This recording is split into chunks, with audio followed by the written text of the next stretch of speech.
the ancients called the moon Luna, right? And that's where the word lunatic comes from, is the fact that when it's a full moon, it's, I mean, what is the moon essentially reflects the light of the sun.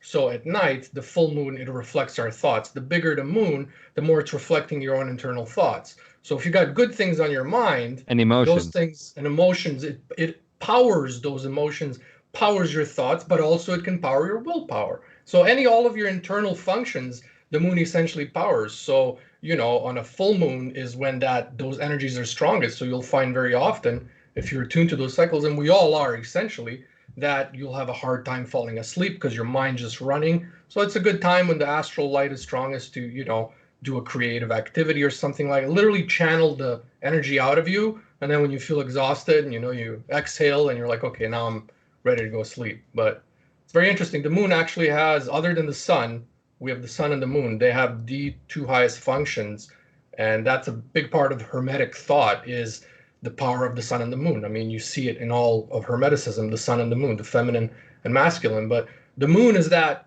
area of illusion, and it's that area that powers our thoughts. And that's why Thoth, the word that thoughts come from Thoth, right? And Thoth is the god of the moon and magic is performed using the astral light.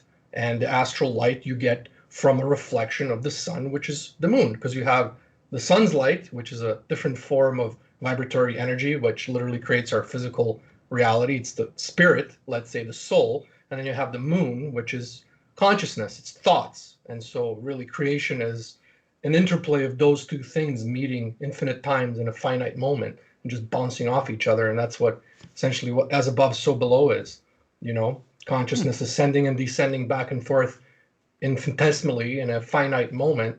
And we're just a part of this thing because we're made in the image of the creator, right? And so the creator is thought. It's all thought energy.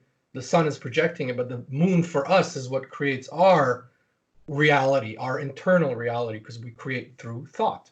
And that's why Thoth, the god of magic, is one of the highest gods, if not the highest god. He's the one that symbolically, he's the one who invented writing, sciences, mathematics, all intelligence in a sense is linked to Thoth / Hermes / Mercury.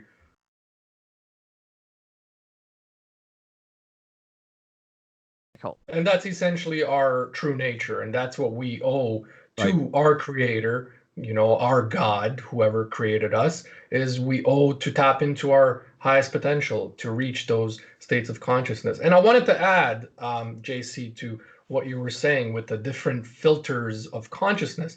That's essentially, maybe when people ask, what is the Kabbalah and what is the Tree of Life?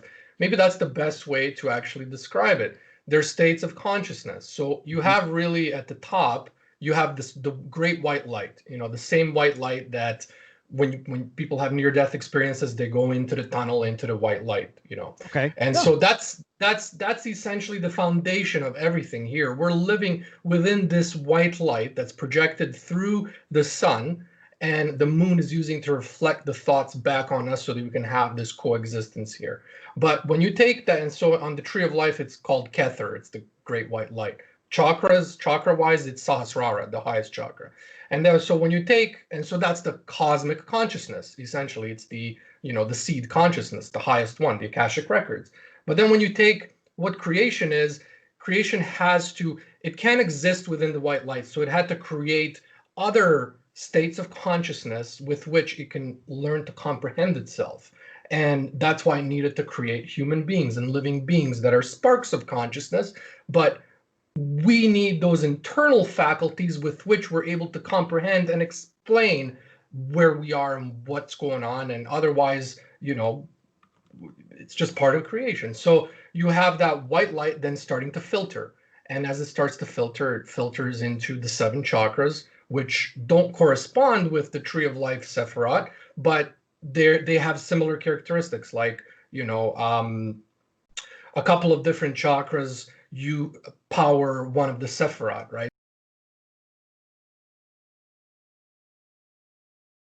The archetypal world is the highest of the Kabbalistic worlds. In the 4 worlds model, you have the archetypes, and then you have the different worlds. But the archetypes are the highest. Why? Because, if I'm holding an apple in my hand, we can all agree it's an apple, but how we see the apple will be personal to each of us. But that's the difference between sanity and insanity. We're all going to see the apple. Now, an insane person will have those archetypes messed up, so they don't see an apple, they see an orange.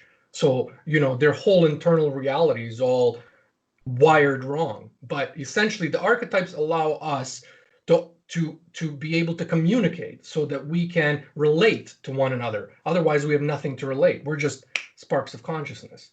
But we need something with which we can relate to one another so we can learn, so that we can grow, and so that we can have wisdom, knowledge, and all these different internal components that are aspects of the great white light.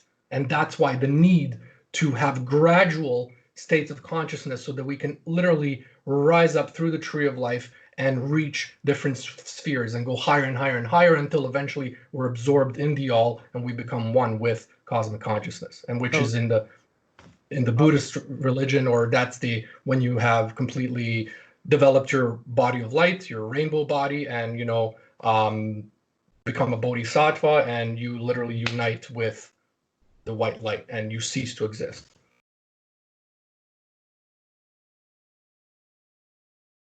I believe that on every planet that we incarnate, and there are different planets all over just the solar system, but other solar systems and all these different galaxies, the purpose is spiritual evolution. So when we learn the aspects when we learn all the lessons that we meant to learn on this planet, we will spiritually become enlightened. We won't necessarily cease to exist in our physical body. We can, if that is our focus, if we're like so focused in meditation for dozens of years, like some monks are in temples, and stuff like that. But otherwise, when we die, we just won't have a need to reincarnate on this planet, that we're going to reincarnate in a different planet in a different solar system and literally start the beginning of that cycle of learning these lessons, because consciousness just wants to know about itself. The only way consciousness can know about itself is if it learns, it's learning, right? And that's why we're here.